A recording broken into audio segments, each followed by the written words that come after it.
everybody, it's Cinnamon Cooney, and I'm excited to bring to you today this story of hair. I'm going to show you how, as a beginner or new painter, hair is actually not that challenging to paint.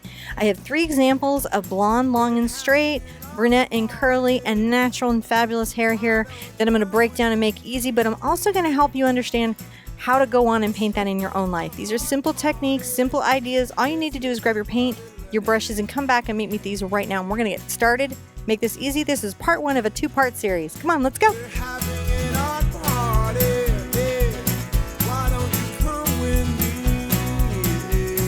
So I think what is a challenge for people with hair is more of a mental block than an actual physical ability block.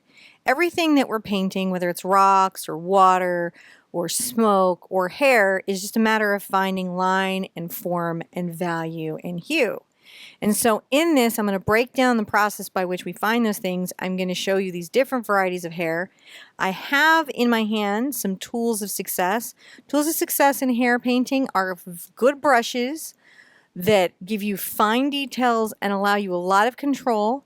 The fluidity of your paint, in other words, how nicely does it flow off the brush, how much pigment it has, and so those things aren't fighting you in your journey.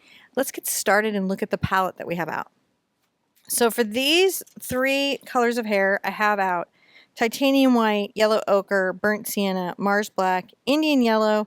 You could use Australian sienna, cad yellow medium, cad red light, phthalo blue, and glazing liquid. That's one way I'm going to be thinning and improving the flow of my paint. Another is going to be water. I have water in a spray bottle that's going to be helping me, and water in a cup. And here's the glazing liquid. So these are the things I'm going to be using. I'm going to be starting with fair hair first, and then we'll move on to our next hair. So I'm going to begin with this really nice number 4 bright. It has a synthetic filament. It's going to work really easily for me, and I'm going to make my first value.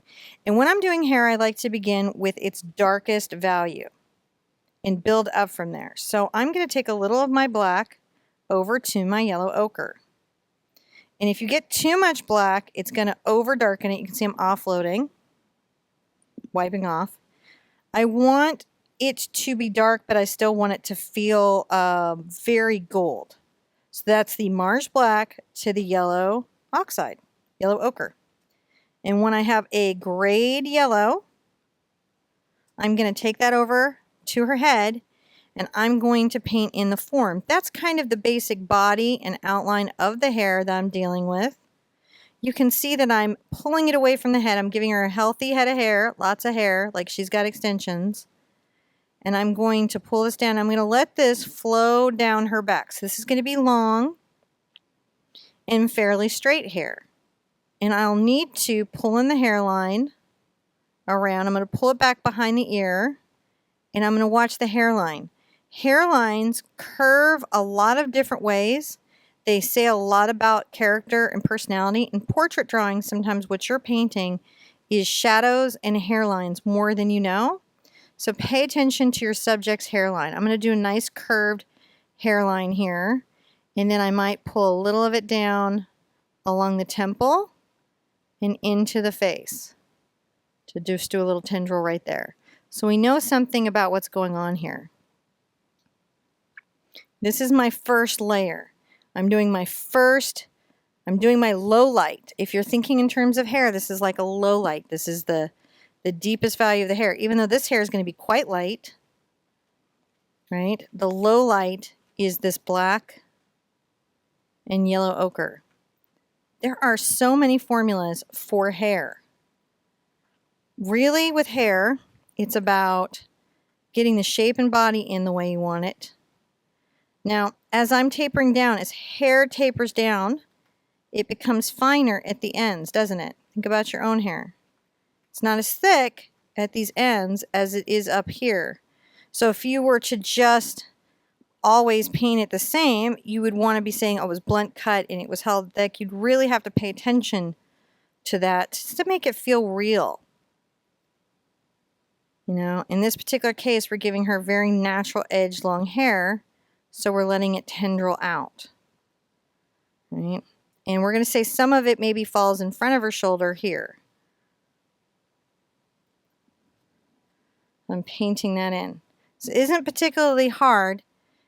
Use your references and you'll actually start to see it. You're looking for the shadows. You're not painting individual hairs. You're painting the value. So now that we have that happening like that, I'm going to rinse out my brush. And I'm actually going to work into a smaller brush. I'm going to start really trying to get control of the size of my brush. This happens to be number 1 bright, and so it's got a lot of detail to it. So when I take the white over here and I start lightening and adding a little more gold into it, right, so I'm adding a little more of the gold into this color, I can have a lot of control.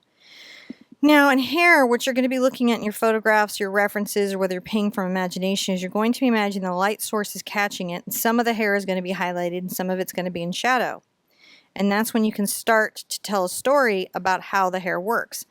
I'm going to say that there's kind of a hunk of hair that's pulling forward here and coming down, pulling out, and maybe coming around. This is going to be a little lighter than the hair next to it. I'm going to be following the direction of the hair. This isn't that different than fur, is it? It isn't. Pulling this here, saying, all right, this is traveling down this way. Maybe this tendril will come up and blend into the one next to it. So now this now seems like it's lower, it's rolled into the hair. And that's what we're trying to do, following the hairline. Already, it's starting to passion in his hair. Not even using a reference here. I'm just painting what I put in. Gonna add a little highlight to the outside edge here, but I'm gonna leave it a little bit deep. Now for sure, I know I'm gonna want it to be a little lighter right here at the hairline. Pulling the yellow ochre. We're really pulling an ashy blonde in easily. I might even take one of these light hairs out. See how it pulls away? Starts to create a softness. So the white and the yellow ochre mixed into our base or master color. I'm going to put a bit more of a highlight right here where you might see a reflection. Her hair is shiny. Pulling it around. Now for the next layer, once you have this first layer in, once you're feeling confident, for that third and final layer, it's going to be important that this be dry so you can really, really create details. So let's dry this. Now the next part, and the part where it's all going to come together, is going to be in your detail brush. And I want to come over here and talk to you a little bit about detail brushes. So I have examples of small little detail brushes over here. Right? And if you see these, some of these are very inexpensive. Some of these are high precision quality miniature brushes. What you're going to notice they all have in common is they give me the ability to work a fine controlled point. I have heavy bodied paint here, so my challenge is really going to be how to get enough fluidity coming off the brush and still maintain that point. And it's not really about having the most expensive brush in the world, it's finding a well-made precision brush. I'm going to keep adding a lot of white to this mixture that I had going over here, so I'm getting quite a light color. And I'll use my bigger brush to sort of build up a body of that. Right? I want to have a few little values in there, and I've got a lot of paint. That way I'm not working that hard. I'm going to add a little mist. So I'm increasing the fluidity with water. And I'm going to use this brush here. This is like a number 0. Detail brushes are going to be in sizes like 0 to, this one is 2/0. You'll see them sometimes fractionalized like right here. 10/0. You're looking for miniature brushes. I'm going to load this brush up. See, I'm rolling it in the paint, kind of swirling around.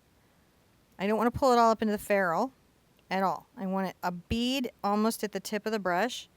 You may need to improve the fluidity like you see I'm doing here. In other words, how smooth and fluid the paint is. Got a bead. I'm going to come here and I'm going to start very finely. This is fine pressure. What happens to people is that they think that they can't make fine lines, which is not true. They can. They're only struggling because either their paint is non-responsive, the brush is not well engineered enough, or their pressure is too hard. And I'm making little lines. These are coming along with the hair I've already squeezed in. I'm going to do an interesting thing here. I'm going to tuck some hair behind this hunk of hair. Can you see how I've done that? I've let that shadow exist so that I can say this is coming forward. This is a bit like a Zentangle. If you've ever done Zentangling, hair reminds me of that. And it's about slowing down and being patient. You know, just enjoying the process that you have of telling this little story and allowing those lights and darks to remain. You know, the more you slow down and you pay attention to what you're seeing and the lights and darks, the more realism is going to happen for you. That may not be what you're going for, right? And if it's not, that's okay. But if it is, you're going to want to really observe your reference photo and respect and honor the lights and darks that you're seeing in it when you're trying to paint that. I'm right now trying to create a narrative of flow of hair. This is pretty styled hair she has here. You know, it's smooth. We don't necessarily have a lot of flyaways, right? And so I'm trying to reflect that in this story. Let's bring this around. And you can see how where I'm picking my highlights, it's starting to create dimensionality. I do this thing, I go swirly, swirly, swirly, swirly, swirl. I roll it off. See the roll? And I load the edge of the brush there. Light pressure, lots of pigment. Here we go.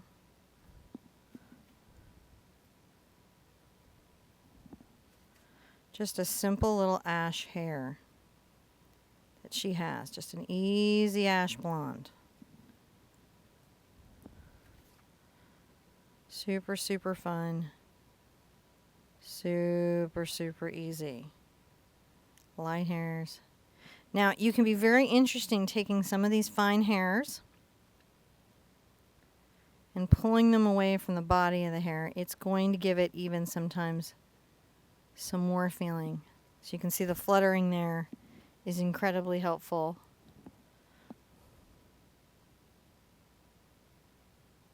There we go. Let's paint our next color hair. Very similar process that we're about to go through. So I'm going to do a brunette hair, and I'm going to show you how I find my form, the outline, the shape of the hair. And mine's kind of like, whoo, you know, and the highlights, the lowlights, the textures, and how I pull those together to create a hairstyle. So I'm going to pull out my number 4 bright again, and I'm going to mix up my base color. So we're going to make a nice brunette here. I'm going to start by adding a little phthalo blue to my burnt sienna. You could add black too to darken it. I just like the richness that the phthalo blue creates. And I'm going to find how to make kind of a curly hair. I get asked a lot about curly hair. How do I do curly hair? So the first thing I like to do is look at the shape of somebody's curly hair. What's the outer shape? You don't want to give somebody a helmet. That's not really helpful. They're not going to appreciate it. Their hair's not going to be fierce. So you're looking for the basic outer shape of this hair that they have. Usually curly hair is fuller. You know, it has a lot of energy. And so I like to put those first layers in. In this particular case, I'm going to give her a little fringe. And I'm going to curl a little hair around the front. Just filling in that basic shape. With a bob, it would be the same thing. What am I looking for? The shape of the hair. Find your shape. If you're experimenting or making up hair from your head, just try to, you know, recognize that value and form have meaning. So I'm just trying to make sure that I have room to put in the curl texture that this brunette hair might, you know, have. And that will be done a lot with a detail brush in just a second once I get the basis of her hair in. A lot of people don't know that many browns tend to run a little transparent. And the less expensive that your paint gets, that can happen. So just know that to get depth, you might need to have a couple colors, a couple things happening so you can express what you're thinking. I'm going to get down into my detail now. I change out brushes because it can be a lot of work, right? And then you don't have, and you have to like overpaint. So let's start putting in some personality using this detail brush to our hair. So maybe there's a curl heading up this way. Let's start making this hair be unruly. This is always really fun for me. Just, and give her just some really, really curly, delightfully fun hair. But here and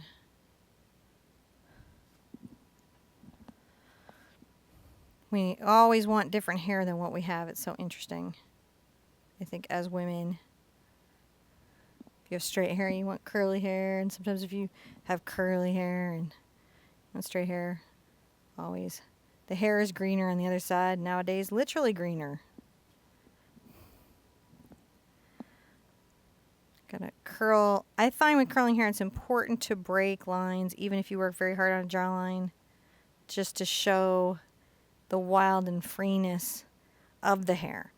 It's going to be really critical that I find highlights, midtones, and values so this seems like rich, healthy hair. Hair is never just brown and then lightened brown and darkened brown. It's got all kinds of character and personality in it. So I'm going to come in with a little of my Cad Red and my brown here. I'm going to just make sure that a couple of places I'm adding that to the hair. So there's sort of a rich, warm value to it. And I'm trying to pay attention to the curls I've already put in, to the values I've already put in.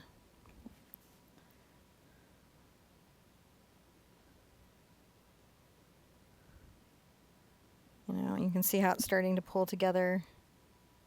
I could have gone just as easily and changed the values with ochre.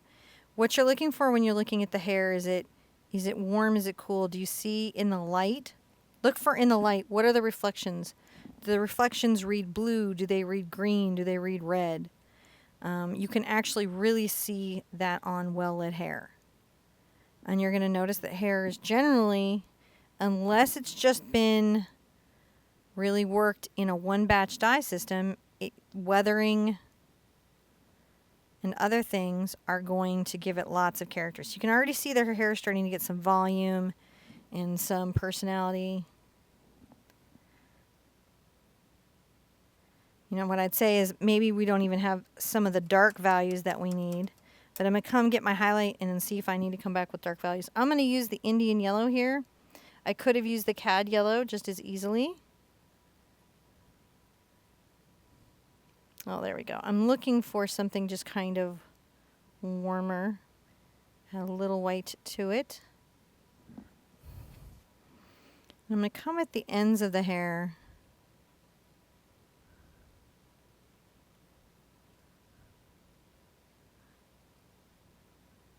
A little bit there on the bangs, maybe a little bit coming off here.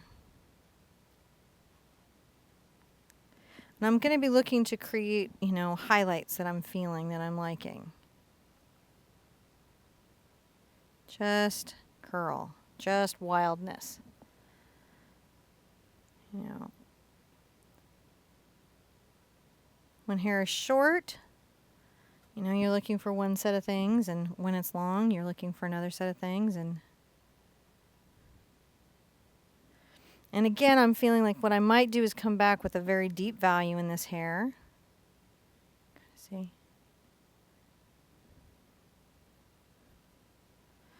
So we've got that there, and you're starting to feel the texture. Let's come back with a very deep value. We can come back with either a lot of the blue in our brown or black in our brown, whatever you want to deepen with. But I'm going to try to make sure that there's some areas where there's some value and there's some depth. Around this ear. Help define those curls by shadow. Right? Help define that space by shadow. And that's how you handle just an incredibly wild mass of hair, is just try to find your values. Look for your shadows, look for your highlights.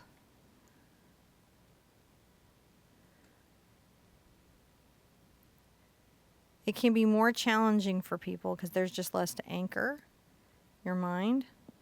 But, go for it. And don't shy away from, some of those, the highlights, right? The bits of sun-touched hair and things that can let you really create some character within the hair. Even just the pure pigment, even just the burnt sienna itself is going to pop.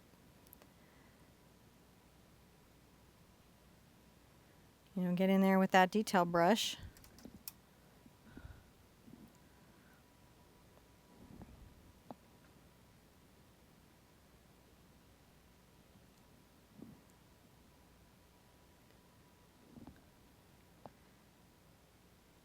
That's a little light. Let's get some of the brown on it. There we go. We want it to be brown. There we go. See how the detail brush helps you find your curl. Starting to find that body and that curl to the story. Maybe tell some actual curls in there.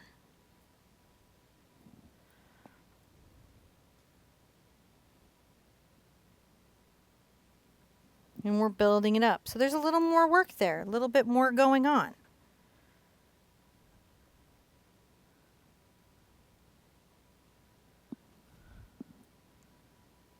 But we're still worrying about fluidity, highlights, lowlights, those things.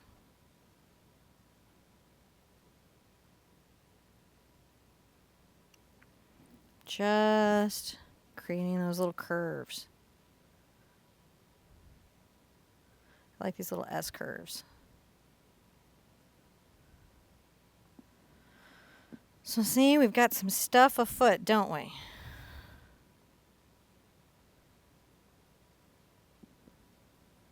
All right. When you get that to a place that you're feeling like, oh, I really like the character and the personality that I'm seeing in that hair. I like the color and the value. That's when you can, wrap that up.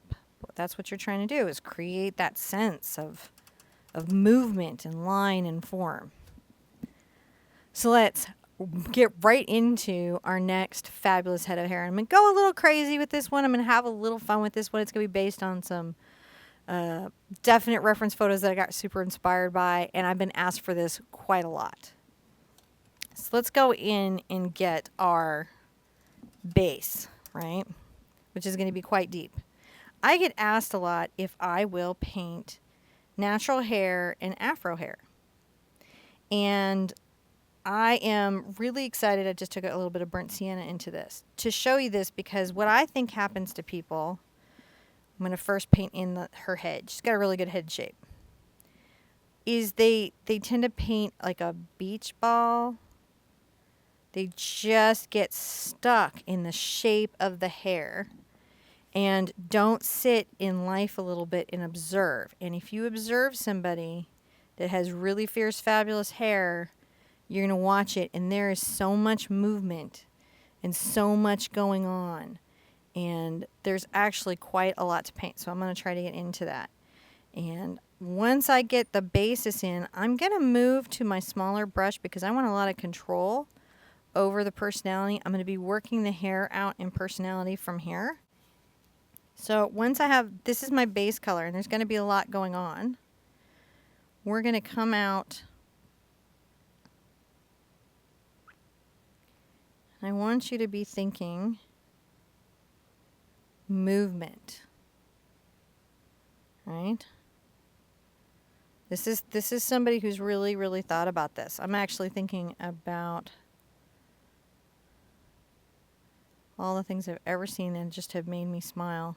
You're going to be living here first in your highlights and your forms and getting your base shape in, and then you're going to be living in your detail brush. And be like, that's okay, I don't mind.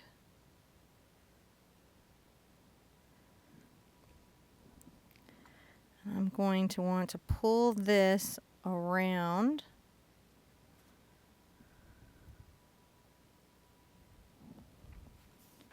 Hair says so much about our character in our story. And just in life, doesn't it? When you see somebody and their hair, you see a lot about them. Adding the blue in and the black, and I might grab a little brown.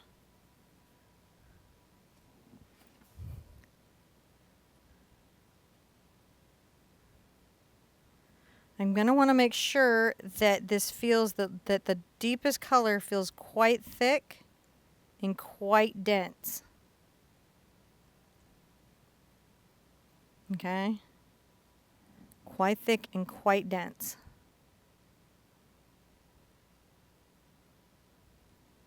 Just keep going around.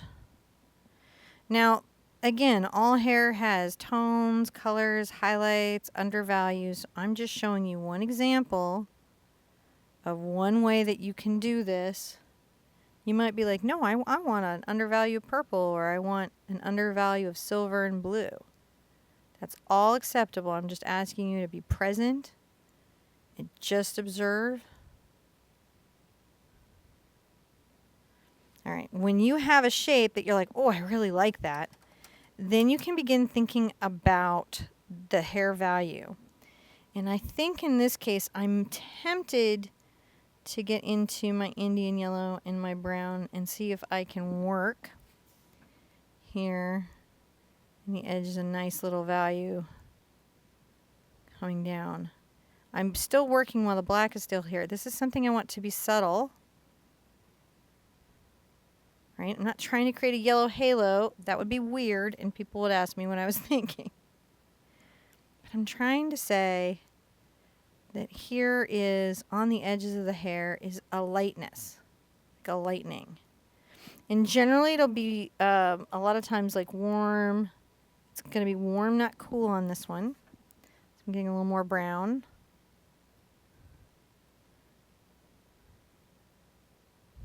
Maybe quite warm. And I'm just using my detail brush to follow my hairline around. Warm, not cool. Right here on the edge. Warm, not cool. Now, if you were trying to say very cool hair, you might highlight with like blues and blacks and whites. But right now, we're just trying to say warm, not cool.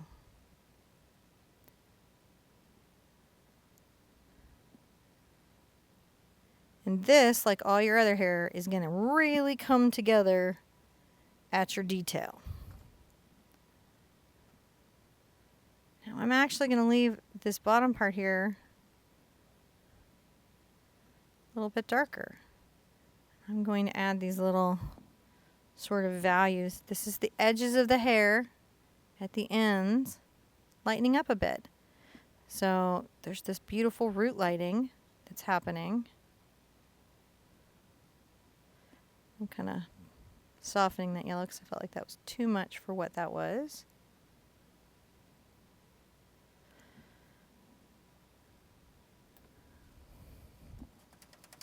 Now I'm going to be a little crazy. I'm going to be a little risky. I'm going to do a little kind of like almost orange. I'm going to do my Cad red and yellow.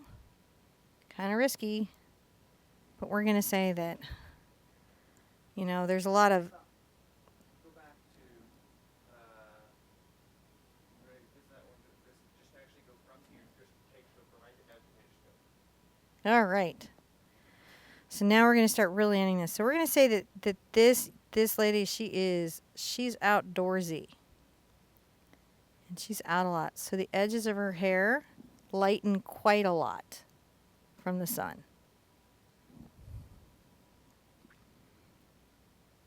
Right?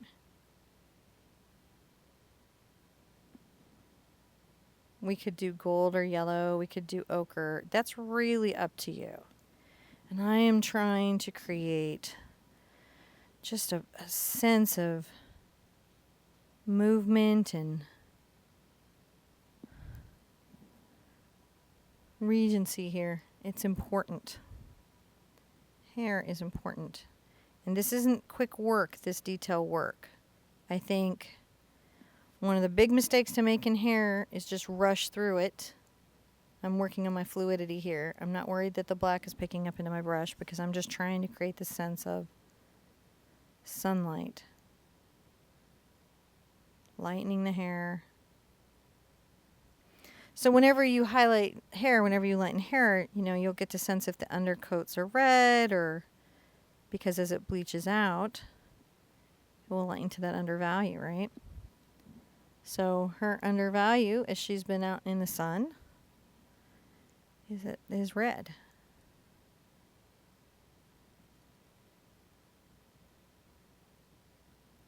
More into the red. Can you start to feel her fierceness?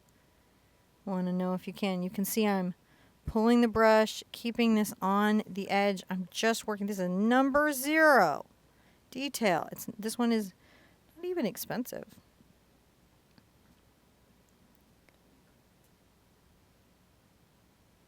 All right, just pulling along. Little curly story here, isn't it? All of a sudden you're really feeling it.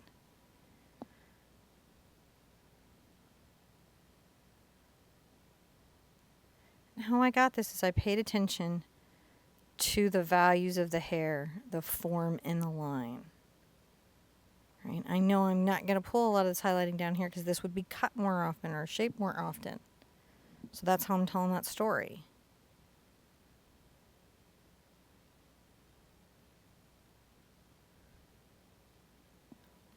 Just